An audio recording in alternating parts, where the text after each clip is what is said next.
দিনটা হলো বুধবার আর এখন বাজে ঘড়িতে সকাল 6টা। আমি উঠে পড়েছি, উঠে পড়েই সোজা রান্নাঘরে চলে এসেছি। রান্নাঘরে এসে ছেলে মেয়ের জন্য একটু ভাত বসাবো। দুজনের বললাম না শরীরটা ভালো নেই, তাই একটু আলু সেদ্ধ ভাত করব। না না, পেট কিন্তু আর খারাপ নেই, পেট খারাপটা কিন্তু ঠিক হয়ে গেছে। ডাক্তার বলেছে কিছুদিন দুধটা অ্যাভয়েড করতে, যার জন্যে সেদ্ধ ভাত খাওয়াবো। আজকের কোনো এডিটিংয়েরও কাজ নেই, তবুও সকালবেলায় উঠেছি একটু ঘর পরিষ্কার করব বলে। অনেক দিন হয়ে গেছিলো জানেন, এই তাকগুলো আমার কিছুতেই পরিষ্কার করা হচ্ছিল না। আর যতই পরিষ্কার করি ততই এরা তিনজনে মিলে এমন নোংরা করে, আসলে কি বলুন তো, জায়গাটা জায়গায় রাখে না তো, যার জন্য সব অগোছলো হয়ে যায়, একটার উপরে আরেকটা রাখতেই থাকে। আর যে আমি জিনিসপত্র নিতে যাই ব্যাস অমনি সব ধূপধাপ করে পড়তে আরম্ভ করে। আমার নতুন একটি সংসারের গল্প নিয়ে, নতুন একটা দিন, নতুন কাজকর্ম নিয়ে আমি চলে এসেছি আপনাদের সামনে, পিয়ালি। আর আমার নতুন আরেকটা ব্লগে আপনাদের সবাইকে ওয়েলকাম। কেমন আছেন আপনারা সবাই? আশা করছি আপনারা সবাই ভালো আছেন, সুস্থ আছেন। আমি কিন্তু ভালো আছি। সংসারের কাজকর্মগুলো না রোজ যেন ঘুরিয়ে ফিরিয়ে একই রকম থাকে। শুধু একরকম থাকে না মন মেজাজ, কখনো মনটা ভালো হয়ে যায়, কখনো মনটা খারাপ হয়ে যায়। ঠিক সেরকমই আজ আমার মনটা ভীষণই খারাপ লাগছে। কেন লাগছে সেটা কিন্তু আমি নিজেও জানি না। আমার কিন্তু এরকম প্রায় হয় জানেন, আপনাদের হয় কি না জানি না, হঠাৎ হঠাৎ অকারণেই মন ভালো হয়ে যায়, আবার অকারণেই মনটা খারাপ হয়ে যায়। এমন খারাপ হয়ে যায় যে কারোর সাথে কথা বলতেই আমার ভালো লাগে না। মন ভালো থাকুক আর খারাপ থাকুক, যেরকমই থাকুক না কেন, কাজ তো সংসারে করতেই লাগবে, সেগুলো তো আর ফেলে রাখা যায় না, সেগুলো আমায় করতেই লাগবে। আর আজকে যদি আমি ফেলে রাখি, কালকে সেগুলো ডবল হয়ে পড়ে থাকবে। আজকে সকাল সকাল যখন আমি উঠলাম তখন অনেক ভাবনা চিন্তা নিয়ে উঠেছি যে আজকে সকাল থেকে আমি অনেক কাজ সারবো, কিন্তু এরা দুজনও আমার সাথে সাথে উঠে পড়েছে জানেন, যার জন্য আমার মনে হচ্ছে না সেরকম একটা কাজ আমার করা হবে। আর তার উপরে আজকের তো উইকডেজ, আজকের বুধবার, মামামের স্কুল, সন্তুর অফিস দুটোই রয়েছে, যার জন্য একটু তাড়াও রয়েছে। যাক গিয়ে যতটুকু কাজ হয় ততটুকুই ভালো, বাকি কাজগুলো নয় কালকে করে নেব।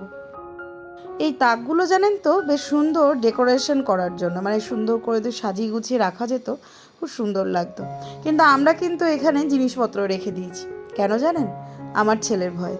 একদমই আমার ছেলের ভয়ে আমরা সব জিনিসপত্র এরকম ওপরে উঠিয়ে রেখেছি।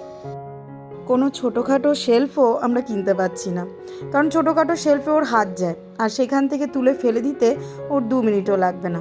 আপনাদের মনে আছে আমি সোফার পাশে একটা টি টেবিল রেখেছিলাম, একটা কফি টেবিল টাইপের, ওটা জানেন তো আবারও ভেঙে দিয়েছে।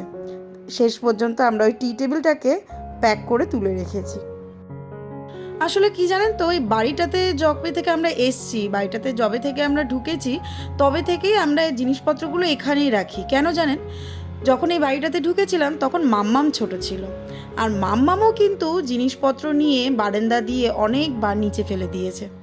আর যখন মাম্মাম একটু বড় হলো তখন আবার পাপান চলে এলো, আর পাপান তো এখনও তাই করে। অনেক চামচ আমার জানেন ওপর থেকে নিচে ফেলে দিয়েছে, আর তারপরে সেগুলো আমরা আর খুঁজে পাইনি। শুধু চামচ কেন, অনেক জিনিসই জানেন তো পাপান ওপর থেকে নিচে ফেলেছে, যেগুলো আমরা আর পরে পাইনি। যার জন্য ভয়ের চোটে আমরা সব ওপরে তুলে রেখেছি। কোনো জিনিস নতুন কিনতেও পাচ্ছি না, আর কোনো জিনিস নিচে রাখতেও পাচ্ছি না। মা জানেন তো আমাকে অনেকবারই বলছে যে ঠাকুরটা নিচে নামিয়ে পুজো কর, অনেকটা জায়গা পাবি, কিন্তু সেটাও করতে পারছি না। দেখা যাবে ঠাকুর নিয়ে পুরোহিত মশাই আলাদাই পুজো করতে আরম্ভ করে দিয়েছে। যাই হোক, চলুন, এই দুটো তাক আমার গোছানো হয়েছে। ভেবেছিলাম ওপরের দুটো তাকও গুছিয়ে ফেলবো, কিন্তু সেটা তো আর হলো না।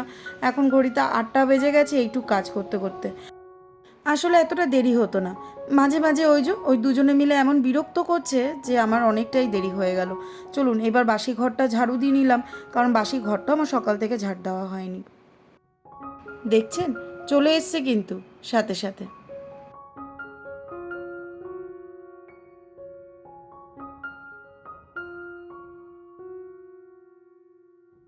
ওদিকে কিন্তু ভাতটাও হয়ে গেছে, তো ভাতটা একটু জুড়াতে দিয়ে এসেছি। ভাবলাম যতক্ষণে জুড়াবে ততক্ষণে আমার বিছানাটা গোছানো হয়ে যাবে, আর বিছানা গোছানো হয়ে গেলে না মনে হয় যেন সংসারে অর্ধেক কাজ হয়ে গেছে। আর কি জানেন তো, একটু চেষ্টা করছি ঘর দুয়ারের সমস্ত জিনিসই একটু গুছিয়ে গুছিয়ে রাখতে, কারণ দুদিন পর তো বাড়ি যাব, কলকাতায় যাব। তো এখন যদি একটু গুছিয়ে না রেখে দিয়ে যাই, এসে তাহলে অনেকটা কষ্ট করতে লাগে।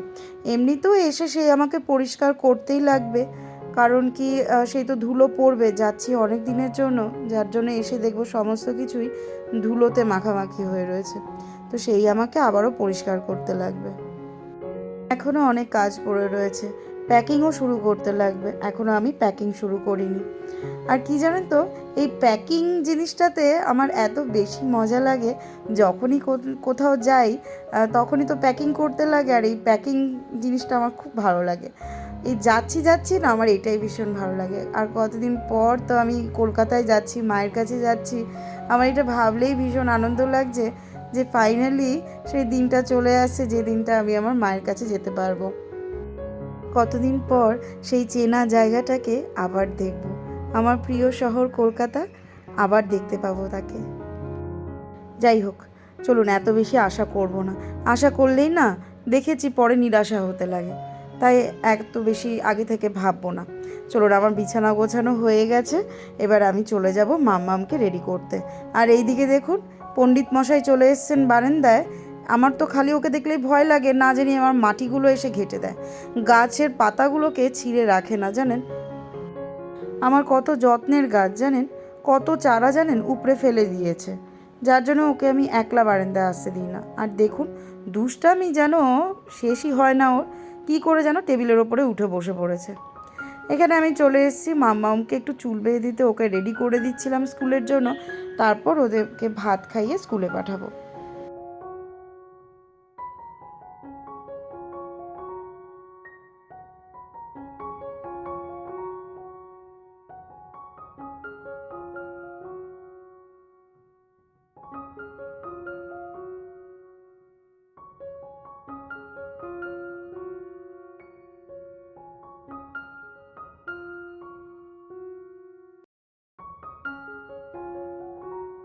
মাম্মামকে খাইয়ে দাইয়ে সন্তু নিয়ে গেছে স্কুলে ছাড়তে, আর এর মাঝখানে আমাকে সন্তুর জন্য টিফিনটা বানিয়ে ফেলতে লাগবে।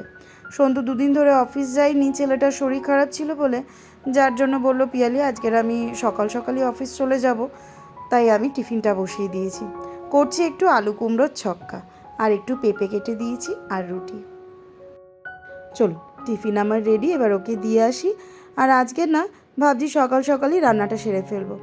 রান্না অনেকটাই প্রায় হয়ে এসছে, মানে এখন সকাল 10টাও বাজেনি, এইদিকে আমার সকালের টিফিন হয়ে গেছে, তাই ভাবলাম যে রান্নাটা তাড়াতাড়ি করে ফেলবো। আর তাড়াতাড়ি রান্না হয়ে গেলে না বেশ অনেকটা টাইম পাওয়া যায় রিল্যাক্স করার জন্য। চলে এসেছি জামা কাপড় মেলতে। সকালবেলা আজকে জামা কাপড় মেলতে পারিনি, কারণ একটু তাড়াহুড়ো ছিল, যার জন্য জামা কাপড়টা মেলা হয়নি। তো ভাবলাম এখনই একটু মেলে দিই, একটু পরেই এত বেশি রোদ চলে আসবে যে জামা কাপড়গুলো তখনই আমার তুলে নিতে লাগবে। ওর বাবাকে টিফিনটা দিয়ে এসেছি, ওর বাবা টিফিন করছে, আর সাথে পাপানকেও একটু পেঁপে কেটে দিয়ে এসেছি। আমি বললাম তুই খেতে থাক, আমি ততক্ষণে এই কাজটা সেরে ফেলি। আজকে পাপান আর আসেনি আমাকে জামা কাপড়গুলো হাতে হাতে দিতে। তবে কি জানেন তো, আজকের মনে হয় বুঝতে পারিনি যে আমি জামা কাপড় মেলতে এসেছি।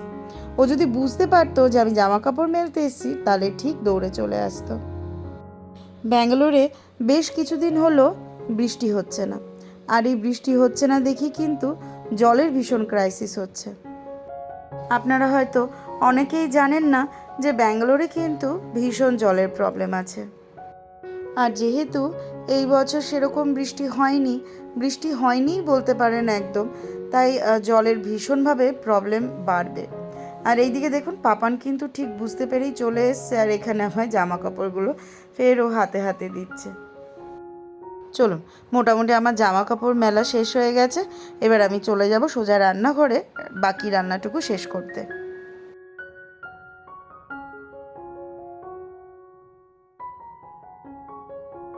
ব্যাঙ্গালোরে কিন্তু বেশ গরমও পড়েছে জানেন, তাই রান্না করতে করতে মনে হলো একটা আইসক্রিম খাই, তাই বসে পড়েছি আইসক্রিম খেতে।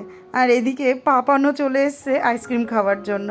ও এমনিতে আইসক্রিম খায় জানেন, কিন্তু এখন তো পেটটা সেরকম ঠিক নেই, মানে সব কিছু ঠিকঠাক এখনও হয়নি, তাই আইসক্রিমটা ওকে দিতে পারছি না। তাই ভাবলাম একটুখানি যদি চাটাই তাহলে তো অসুবিধা নেই। আমি আবার আইসক্রিম খেতে ভীষণই পছন্দ করি, আর গরমকালে কার বলুন তো আইসক্রিম খেতে ভালো লাগবে না, সবারই লাগে।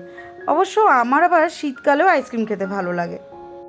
চলুন এবার বাকি রান্নাটুকু শেষ করে আসি। লাউয়ের চোকলা ভাজা করেছি জানেন, এবার শুধু মাছের ঝোলটা করা বাকি রয়েছে।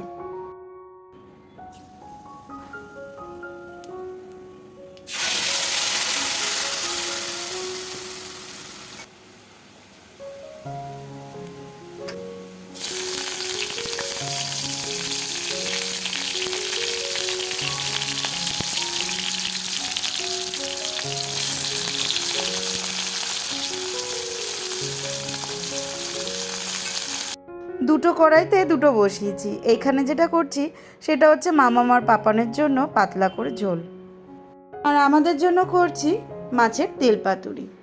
এত অবধি যারা ভিডিওটা দেখেছেন, যদি ভিডিওটা ভালো লেগে থাকে তাহলে অবশ্যই একটা লাইক করবেন, আর যেহেতু নতুন বন্ধু হয়ে থাকেন তাহলে চ্যানেলটাকে সাবস্ক্রাইব করে আমার পাশে থাকবেন। রান্না বান্না শেষ করে ছেলে মেয়েকে স্নান টান করে খাইয়ে দাইয়ে এবার চলে এসছে আমাদের শান্তি রানী বাকি কাজটা সারতে। চলুন তাহলে আজকের ব্লগটা আমি এখানেই শেষ করছি। সবাই ভালো থাকবেন, সুস্থ থাকবেন। আমি চলে আসবো নতুন একটা ব্লগ নিয়ে।